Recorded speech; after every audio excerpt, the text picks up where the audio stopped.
Take them off. This boss had a very strange habit. During job interviews, she actually made everyone take off their pants. I never expected she'd test employees this way when everyone else took off their pants. I refused to give up my principles, but under her threat and thinking about my unborn child, I finally forced myself to do it. To my surprise, the boss seemed impressed by me, and she hired me on the spot. When she told me to put my pants back on, I was still in shock. As I was about to leave, she said something that made me even more confused. I am glad someone with such outstanding achievements is joining our team. I left the office feeling nervous. The next day at work, I asked a coworker if his interview was the same as mine. He told me everyone went through it the same way, and then shared a secret with me. Here's the story.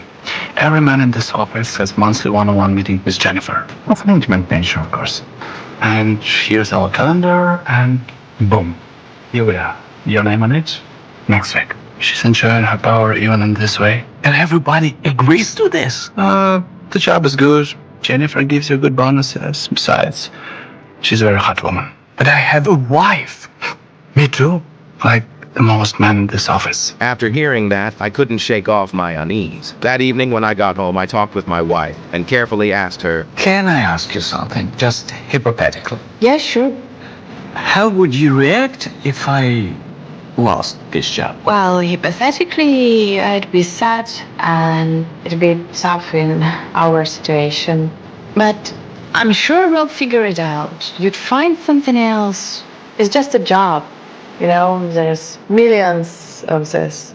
But you are my one and only. Her answer made me even more certain of my beliefs. Having a wife like her made me feel truly lucky. The next day when I came to work, I was ready to hand in my resignation, but the boss's words changed my mind. Because of the manager's mistake, the company had suffered a big loss, so she planned to promote someone to that position and told me to come to her place that night to discuss business. If I did well, the job would be mine. Tempted by money and power, I decided not to quit. That night I arrived on time, and sure enough, the boss tested me again. But I stayed true to myself and turned her down, telling her that no job or money was worth more than marriage, just as I was about to leave. My co-workers suddenly came out with a cake to celebrate. It turned out everything had been a test. The boss had been judging both my ability and my character, because if a man can betray his wife, he can't be trusted at work either. In the end, I passed the test and became the new manager.